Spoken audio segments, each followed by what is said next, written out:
We are 10 days away from the 2025 NFL draft. I know everyone's getting excited. I know a pretty good portion are getting nervous. Give our latest thoughts here on the Cleveland Browns and the pursuit of rectifying the roster in the 2025 NFL draft. Browns 3D starts now.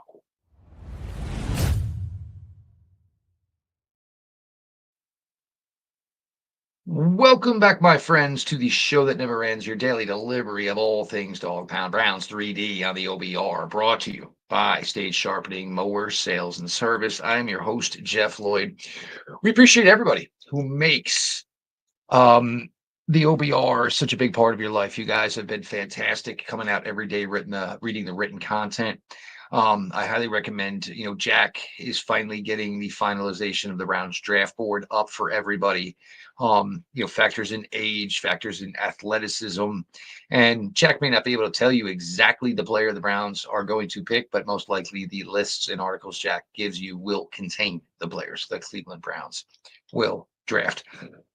We appreciate everybody for coming out every night for the nightly streaming network, kicking off every night with Browns 3D. Followed tonight, Monday, by Big Q, Quentin Carr's air with he will be on. Then, of course, some mock draft talk with Sam Panix and Jacob Roche after that. We're going to just start here. Browns did make a move today, signed veteran defensive end Julian Okwara. So he adds to the DN mix. And just so everybody understands here, this has nothing to do with Travis Hunter. This has nothing to do with Abdul Carter. If the Cleveland Browns were to sign a wide receiver today, it is not going to stop them from drafting Travis Hunter. If the Cleveland Browns sign a defensive end today like they did, it is not going to stop them from drafting Abdul Carter. Stop reading into things that mean nothing this late in the game. Okwara was with the Arizona Cardinals last year. And just for reference, and there are several other defensive ends on the Cleveland Browns roster right now. The ones not named Myles Garrett all combined for 11 sacks in the NFL last year. So I think we need to just, stop that myth and stop trying to make everything become or mean something. Now, there's been a lot of talk, and every draft, every team, every pick, it all goes through these cycles. Who are they going to take? Who are they not going to take? And obviously that flips-flops back and forth, for a long time. Then there's, the trade-up possibility. Not going to happen for the Cleveland Browns, quite obviously. Tennessee seems perfectly content to sit back and bring Cam Ward in. Then, of course, comes down the, well, what if they trade down?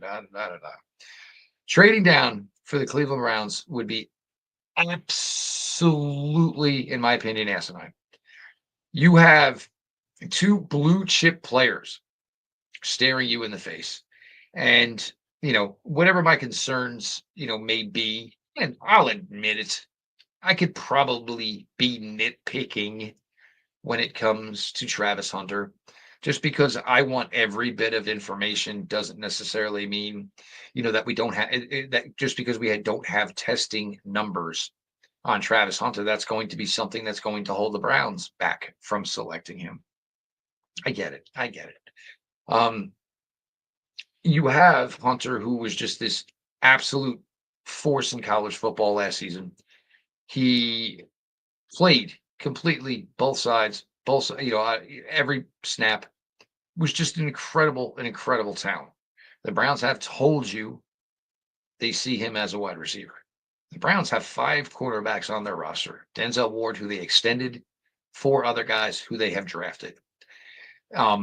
They're comfortable with their cornerback room. Not that they would draft corner at 2 overall anyway.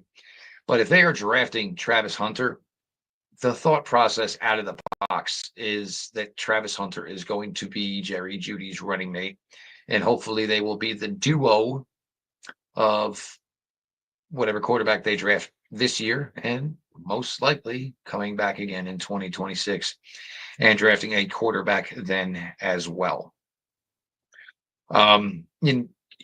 With Hunter, you see the route running, and you see how playing both positions truly influences him when he's playing the other position. You know what I'm saying? He, as a wide receiver, he can look at the defensive back and, basically just says, well, what I'd be thinking in this situation. And he use that to his advantage. He knows how to get open. His breaks are incredible. He gets in and out of his cuts very, very well. It's certainly worth it, for me. And again, it's athletic testing, and it's the fact that 5 wide receivers have been drafted number 2 or number 3 overall since 2000, and 3 of those 5 were absolute baller Hall of Famers. Can Hunter be that guy? That's my biggest concern is, I think the expectation of drafting Travis Hunter that high is that you are expecting a Hall of Famer and you are expecting absolute dominant player from day one. Carter's just been a player I've had a high affinity on for this entire draft process, this entire past fall playing for Penn State. 6'3", 250. We've said it a million times. He's got a wingspan of a guy 6'6". He's just a baby. He will not turn 21 till a couple of days before the Super Bowl. Certainly plenty of time to pack on a little bit more weight and muscle on that body for the naysayers who believe that is an issue. I don't, however. Just physically dominating at times. I think he's a guy that, went in the backfield making plays. It's just not, making a tackle. It's destroying things. It's blowing things up. It's causing fumbles. It's hitting people and hitting them hard. It's just I still go back to it. It's just the thought of having Myles Garrett play with somebody who might be on an athletic level of Myles Garrett. And there aren't many on this earth who are on an athletic parallel or par with Myles Garrett. And, certainly Abdul did jump as high. He's not recorded as jumping as high as Myles Garrett. He's recorded as running faster than Myles Garrett, which certainly scares the bejesus out of you. This is a really interesting, scenario to be in here if you are the Browns. Maybe they 100% are convinced, but you could certainly believe that, it could be something where each hour it's, well, look at this guy. You know what? Well, this guy. This is a really difficult decision to make. I think what benefits the Browns the most is I just don't think you can screw it up. And I know a bunch of you out there are probably getting a chuckle over me saying that. But if your plan is to stick at 2 and take either Abdul Carter or Shedeur Sanders, it's Abdul Carter or Travis Hunter, there is no decision. It's one of these 2 guys. You're not getting your hands on Cam Ward, and there are 2 top shelf blue chip talents in this draft. Browns certainly need help at the wide receiver position. They certainly need help at the defensive end position. And again, there is not one player on that Browns defensive end portion of the roster that is going to stop you from drafting Abdul Carter. So if you think that, you're being foolish, you're fooling yourself. You just don't want him. If that's the case, that's fine. That is more than fine. Ideally, in one of the other scenarios for me, just why I am Team Carter is he does not need the quarterback to survive, to be the guy. With Judy, certainly with hopefully, a David Njoku in a bounce back year with more consistent play here. And Travis Hunter, you need the quarterback. They need quarterback play. They need average quarterback play. They can probably carry an average quarterback. Will they get that? You hope with either Joe Flacco or Kenny Pickett. And that's the discussion I'm trying to schedule in here for next couple of days, because I really know how that's going to go. I don't. And some of you giving Kenny Pickett a difficult time as far as him being here, and the fact that he made comments the other day that he feels like he is here to be the starter. I don't get it. What do you expect the young man to say? I'm here to wear a baseball hat and be the last one in the building and the first one out. I'll be out with my wife gallivanting all over town. What do you expect the kid to say? He thinks he's going to be here to play. Is he going to get that opportunity? I don't think any of us know. But, he's going to come in. He's going to work his butt off. He's going to compete. Is Joe Flacco guaranteed week 1 for the Browns? I don't think any of us know. I think it's going to be a process where they're basically evaluated throughout the entire system: OTAs, training camp, preseason games. And whoever the Browns feel has the hottest hand at the time will probably be the guy who gets the week 1 start. It's just that simple. We're going to continue on here, your latest Browns 3D. And of course, we appreciate all of you for being along for the ride with us. We've had a great relationship now for the last couple of months with the fine folks from State Sharpening Mower Sales and Service in Broadview Heights. If you are local to Cleveland, they are your one-stop shop for all things lawn equipment. Listen, you want to spend your Sundays watching the Browns, not cutting your grass. Let the guys at State help you get your weekend back. They specialize in both residential and commercial equipment for Toro. The brand professionals have counted on for more than 100 years. Whether you're looking for a new, dependable time cutter, zero turn, genuine Toro replacement parts, or expert service from experienced technicians who keep your mower in peak condition, State has got your back. They're veteran owned. The Kane family is lifetime Clevelanders. They are lifetime Browns fans and proud supporters of us here at the OBR. Again, if you are local to Cleveland, State Sharpening Mower Sales in Service in Broadview Heights is your hometown team for all your lawn equipment needs. All their info is at statesharp.com. That is STATESHARP.com. Yeah, Floyd, your latest Browns 3D on the OBR. Again, we appreciate all the support. Make sure you subscribe to the Browns on the OBR. And of course, I'm sorry. And of course, the OBR on Twitch. And of course, the OBR over on YouTube. As you can see, some changes here. We're still working our way, settling our way in. I hope everybody is enjoying it. Just wanted to say real quickly, you know, obviously, huge condolences to, the family of what was potential draft prospect Kieran Lacy. Not overlooking, the incident that, Lacy had, I guess it was in December or either in January. But, Kieran Lacy, unfortunately, passed this past Saturday evening. It's terrible. You're talking about a young man, 24 years old, and he's no longer with us. Maybe seemed like maybe it's possibly some mental health type of issues. Not doing anything to speculate. This is more me coming from a father standpoint than it is a football guy standpoint. Late teens, early 20s is certainly the signs where you can notice that maybe young people just aren't themselves, and uh, for Kieran Lacy, obviously, sadly, unfortunately, no longer with us. Always check in on your loved ones. Love the ones you love. Check in on the ones you love. Terrible, terrible news, of course, from that standpoint. Um, you know, we get here to this, and the Browns, and whether it's Hunter or Carter at 2, and it seems crazy to say this, it really does, right? When we talk about Hunter or Carter at 2 with the Browns, this is most likely not. This could potentially be not the most important or most impactful selection the Browns make in this draft. It's crazy to believe that, right? That they hold the number 2 selection. You have this phenomenal unicorn of a prospect in Travis Hunter, who's probably going to be, translate to a full-time wide receiver. You have this, special, talented, athletic, just getting started at the position defensive end in Abdul Carter. And yet this could still not be the most impactful selection from the 2025 draft from the Cleveland Browns standpoint. Again, it's crazy to even think about it. But you're into this quarterback mode here.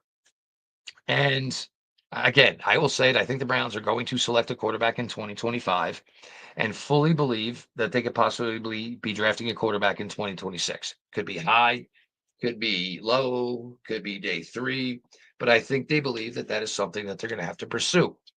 So, and you look at it, the Shador Sanders thing, at least with the Browns at 2, that's over. And it's been over for quite a while. To those of you still hanging on and clinging on through social media, I mean, I applaud you. I really do. The effort is there, guys. Impressive. fantastic. Not going to happen, but hey, fight your fight until there is no fight left to fight, right? But that being said, we're saying that it's not a two. Now, I think the Browns, I think we all agree that the Browns are more than content of being somewhere in that Jackson Dart, Jalen Milrow realm. Yeah, I can see the case for either quarterback.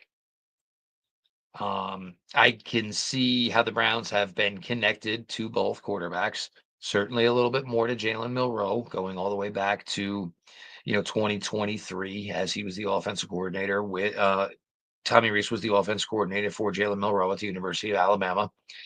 Dart, who was part of their team at the Senior Bowl. Certainly Kevin Stefanski went to a pro day, so it's not like they did not do their diligence.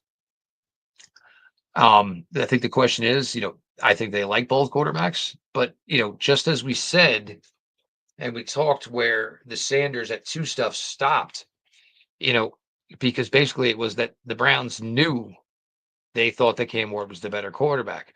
So that's what made it really difficult to then say, well, where are we on Shador?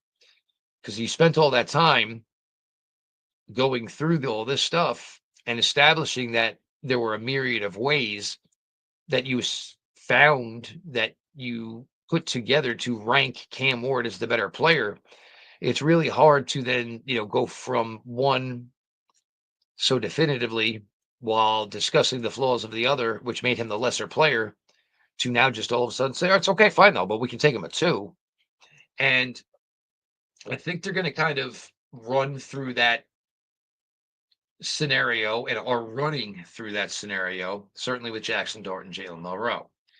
A lot of this, of course, and I've talked about this, I don't want to have to trade back up in a round one. If you want to, if you're Cleveland because you want that fifth year option, I get it. But if you're telling me I can just sit at 33 and either get a Jackson Dart or a Jalen Milrow, that is for me the perfect and ideal situation. Send out messages over the weekend, and this time of year, guys kind of stop talking a little bit. It's, I think they're kind of bunkering down. They're A, tired talking about the draft, or B, just trying to recharge their batteries before, what becomes the ultimate week, which is draft week, certainly. How many quarterbacks do you think is going round one? The consensus, believe it or not, was three. And for most, the quarterback they did not have going round one was Jalen Milrow. Now, we know certainly the Browns, have a deeper history with him. Browns certainly have done their legwork on almost most of these quarterbacks. I still think, and I don't think they've gone away from that plan, even though they never really got to execute the plan. I really think that when the whole Deshaun Watson trade started, which led to basically a change in the quarterbacks, that they were pursuing, where, athleticism became a big trait of something that they were trying to acquire and bring into that quarterback room, whether it was a Deshaun, subsequent moves of, Josh Dobbs, of course, PJ Walker was able to move pretty well, the drafting of DTR, Snoop Huntley, and then in obviously two different scenarios in 2023 and 2024, they had to go basically rogue against what that plan was and break the glass and bring in a Joe Flacco, break the glass in 2024 and play a Jameis Winston, even though, that touchdown run against Pittsburgh. I mean, you want to talk athleticism. Come on, that was athleticism. So I really think, and it's not that Dart isn't athletic. It's not. But, I just think Milrow is such a ridiculously gifted runner of the football. The speed certainly is there. The ability of what you're going to be able to do as far as, run pass options, getting him out on the edge, trying to let him use his arm, which he does have a very, very strong arm. Doesn't always get the ball where he needs to get it, but, arm strength is certainly something that nobody has a question about when we're discussing, certainly Jalen Milrow. I just think he would be their guy. And again, I think a lot of it has to do with the connecting of the dots. And, I'm not saying that taking Tommy Reese from the tight end coach to making him the offensive coordinator was to tell all that Jalen Milroe was their guy because Tommy Reese was a hot name. And, if they didn't elevate Tommy Reese in some capacity, Tommy Reese was really interesting because he had this collegiate pro diversity, and where he could have kind of gone either way and done what he chose to do. But you think about 33, and I think about 33 long and hard. And if I can just stay there and get either a Jalen Milroe or a Jackson Dart, that is absolutely the thing that I am most content to do because I think all this capital is important this year, and I certainly think all the cat draft capital is important next year as well. Jeff Floyd, Browns 3D here on the OBR. We appreciate you guys and certainly for all the support. I want has been a tremendous offseason of coverage for us to this point. And it's been a lot more fun than the last couple of years, certainly without, and the loss of all that draft capital, covering the draft as a whole has been just not as much fun. You can't talk about every prospect. For listeners and readers, some of you, are big into the draft. Some are casual, and it's really hard to get folks who may be casual more interested when you're saying, hey, here's a prospect that could go 103 in the fourth round on day 3 because this is the second pick the Browns have. Um, so it's certainly been, a lot of fun here for all of us here at the OBR as a whole to get to flex our muscles again and kind of get a little bit deeper into the draft coverage because it's really sad when you look at top 100s the last couple of years and say, all right, we'll take those first 60 something guys off the board. There's really not too much fun in that. I think we all know where the keys are for this here for the Browns once we finally kick this thing off on the 24th. And again, if nobody is heard by now, the plan is to live stream all of it. The coverage on night 1, round 1, day 2, rounds 2 and 3, and to cover the entirety of day 3, which is that is absolutely that is without a doubt yeoman's work to come up to talk for 6 hours. We have plenty of bodies here at the OBR that are capable. We're all certainly looking forward to it. So hey, we would love to have as many of you with us here. We're going to be breaking down every pick, not just just doing all of this from the Cleveland standpoint.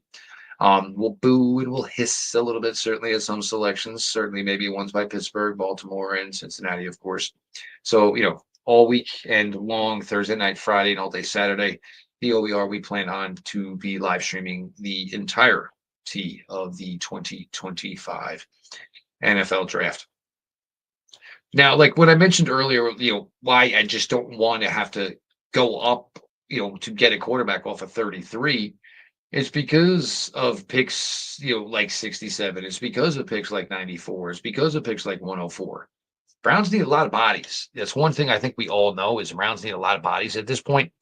And, whether it's, players at the wide receiver position, whether it's players at the running back position, whether it's players at the tight end position. We've talked a lot about, that the Browns could be turning over the entire offensive line in 2026. And I believe, a lot of you would say, well, if that's the case, can we get the ball rolling, on a body or two here in this draft? And I certainly think it's possible. I just don't see with those first 5 picks in the 104 how you really can put one of those selections on an offensive lineman.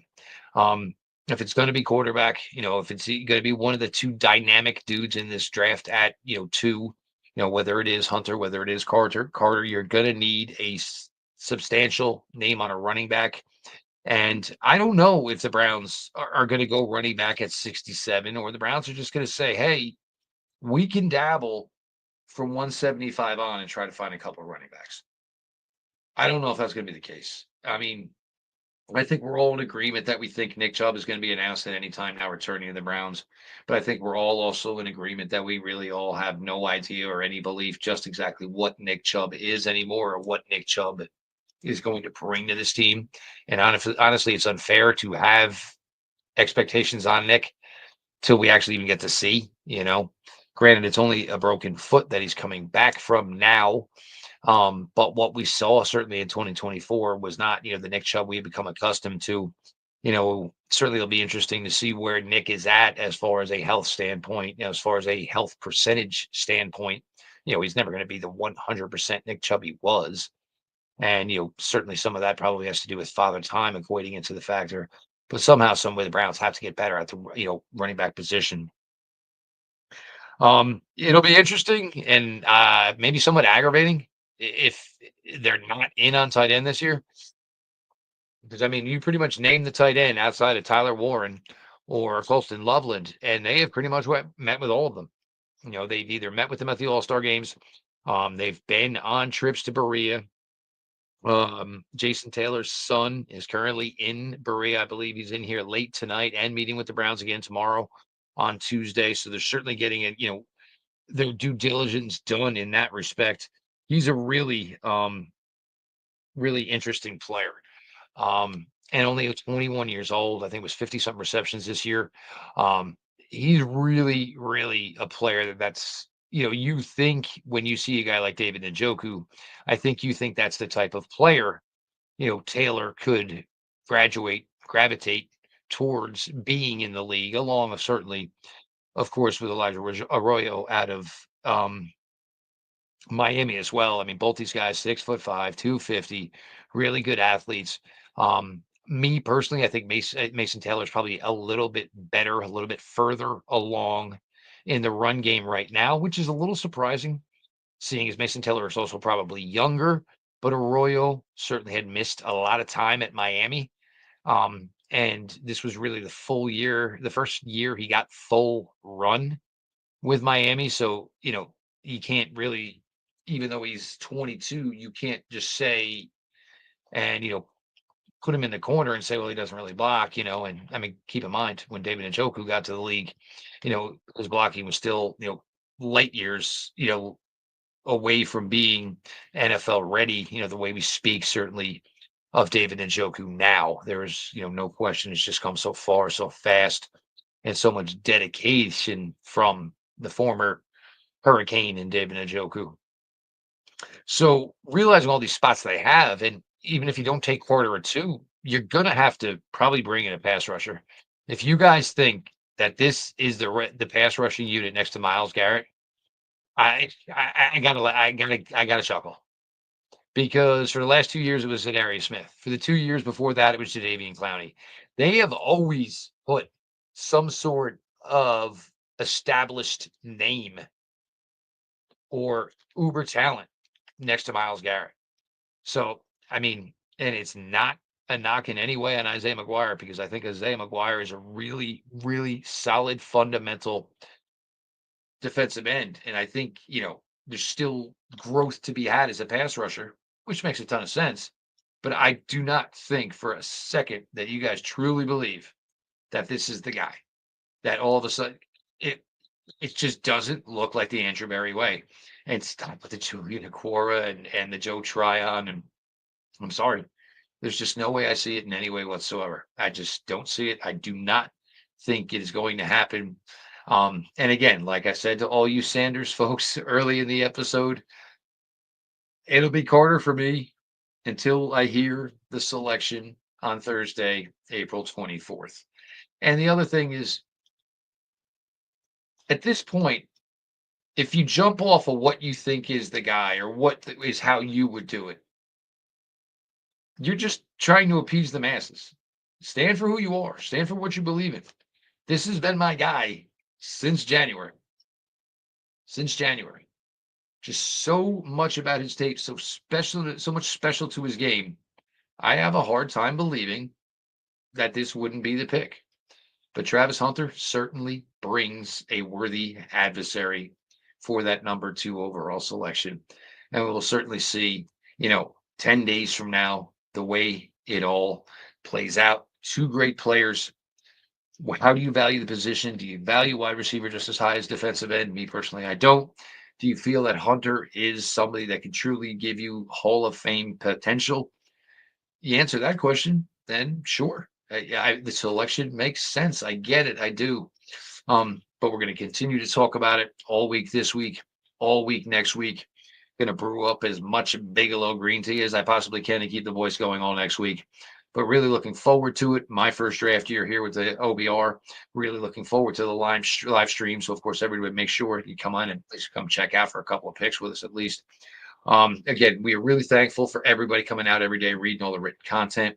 We're just as thankful for everybody coming out every night for the OBR streaming network. Browns 3D at 6. Then, of course, you get different shows each and every Quincy Carrier tonight. Ocean Sand Panics after that. Just keep yourself plugged in. Make sure you're subscribed to the on YouTube. Make sure you are subscribed to the OBR on Twitch. Brown's 3D on the OBR has been brought to you by State Sharpening, Mower, Sales, and Service. This has been your daily delivery of all things dog pound. Brown's 3D on the OBR, and we will talk to you all tomorrow.